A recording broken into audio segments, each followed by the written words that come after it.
T70 studio YouTube channel நேயர்கள் அனைவருக்கும் வணக்கம்.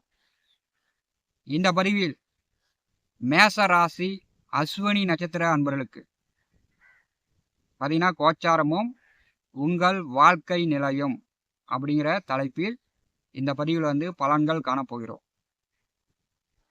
காலபுருஷனுக்கு 1வது வீட்டில் கேது பகவானுடைய முதல் நட்சத்திரம் 1, 2, 3, 4 பாதமும் முழு நட்சத்திரமாக மேச ராசியில் அமர்ந்திருக்கிறது. முதலில் அசுவினி நட்சத்திரத்தை பற்றி காணலாம்.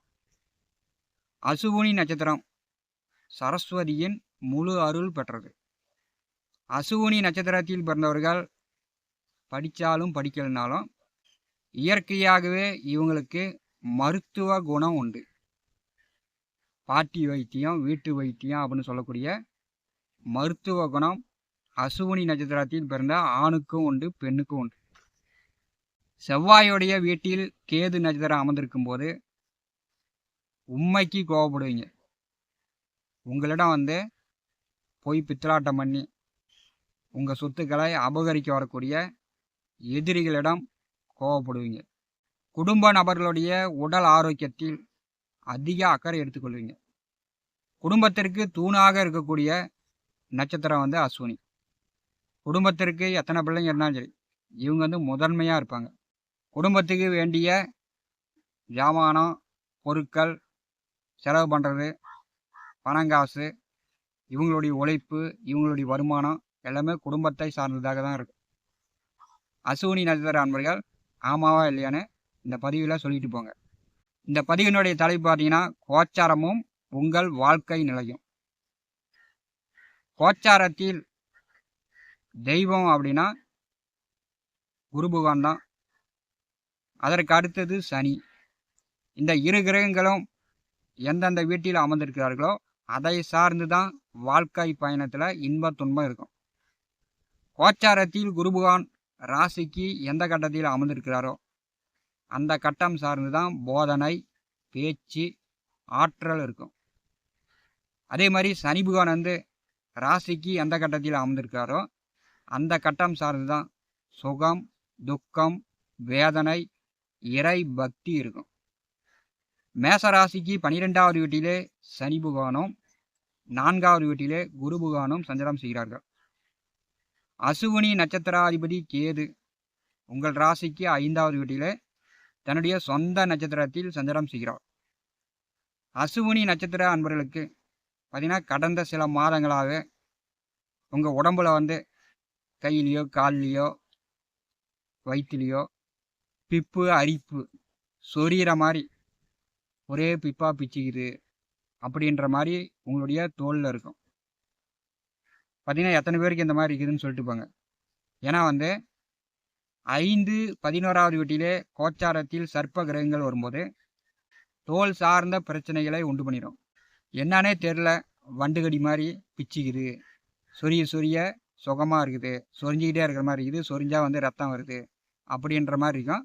இது அசால்ட்டாக விட்டுறாதீங்க, உடனே மருத்துவம் பார்க்க வேண்டும். நட்சத்திராதிபதி 5வது வீட்டிலே சொந்த நட்சத்திரத்தில் இருக்கும்போது படித்து கொண்டிருப்பவர்களுக்கு படிப்பில் நல்ல முன்னேற்றம் அடையலாம், ஒன்றும் பிரச்சனை இல்லை. 5வது வீட்டிலே சொந்த நட்சத்திரத்திலே கேது செல்லும்போது பெரும்பாலும் பூர்வீக தொழில் செய்யக்கூடியவர்களுக்கு, விவசாயிகளுக்கு தான் பார்த்திங்கன்னா பெரும்பாலும் பயிர் பண்ண முடியல, நல்ல மகசூல் எடுக்க முடியல அப்படின்ற ஒரு பிரச்சனைகள் கடந்த சில மாதங்களாக அசுவினி நட்சத்திர அன்பர்கள் பார்த்து கொண்டிருப்பீங்க. ஏன்னா உங்கள் ராசிக்கு 4வது வீட்டிலே குரு பகவான் செல்கிறார். கோச்சாரத்தில் 4வது வீட்டில் குரு செல்வது பெரும்பாலும் நன்மை இல்லாத அமைப்பு. இது அர்த்தாஷ்டம குரு காலகட்டம். பெரும்பாலும் விவசாயம் செய்து கொண்டிருப்பவர்களுக்கு தான் 4வது வீட்டிலே குரு வரும்போது பிரச்சனைகளை உண்டு பண்ணுவார். வெள்ளாமை பண்ண முடியாது, வெள்ளாமை வந்தாலும் நல்ல மகசூல் எடுக்க முடியாது, அப்படியே நல்லா தானியங்களை அடித்து குமிச்சாலும் நல்ல விலைக்கு வைக்க முடியாது. அந்த மாதிரியான சூழ்நிலையை 4வது வீட்டிலே குரு செல்லும் போது ஏற்படுத்தி விடுவார். விவசாயிகளுக்கு தான் பிரச்சனை. இன்னொரு 2 மாத காலத்தில் கேது குருவை நெருங்கி கொண்டிருக்கிறார், குரு கேதுவை நெருங்கி கொண்டிருக்கிறார். இன்னொரு 2 மாத காலத்தில் அசுவினி நட்சத்திர அன்பர்களுக்கு குரு பலன் வருகிறது. குரு கேலா யோகம் உங்களுக்கு ஏற்பட போகிறது. அதனால் உங்கள் எதிர்காலத்தில் குரு பலன் வருகிறது. நீங்கள் பயப்பட தேவையில்லை. அசுவினி நட்சத்திர அன்பர்களுக்கு சனி பகவான் 12வது வீட்டிலே அமர்ந்திருக்கிறார். மேசராசிக்கு 7 நாட்டு சனியில் விரையச்சனி ஓடிக்கொண்டிருக்கிறது. இப்போ சனி பகவான் வக்கரகதியில் செல்ல போகிறார். உங்களுக்கு விரையச்சனியாக இருக்கும்போது பெரும்பாலும் அசுவினி நட்சத்திர அன்பர்கள் முதல்ல அவங்களுக்கு சுகத்தை கொடுத்திருப்பார். நல்லா சுகமாக இருந்திருக்கும். அசுவினியில் பிறந்தவர்கள் இப்போ இந்த காலகட்டத்தில் முட்டி எலும்பு, மூட்டி எலும்பு, கை கால்லாம் வலிக்குது, நரம்பு சுளுக்கிது, சரியாக நடக்க முடியல, கால் ஒரு முட்டி எலும்புலாம் வலிக்குது அப்படின்ற மாதிரியான நிலை பெரும்பாலானவர்களுக்கு இருக்கும். அப்படி இல்லைன்னா தலை சார்ந்த பிரச்சனை இருக்கும். கடந்த 2-3 மாத காலமாகவே அசுவினி நட்சத்திர அன்பர்களுக்கு உடல் ஆரோக்கிய தொந்தரவுகள் இருக்கும்.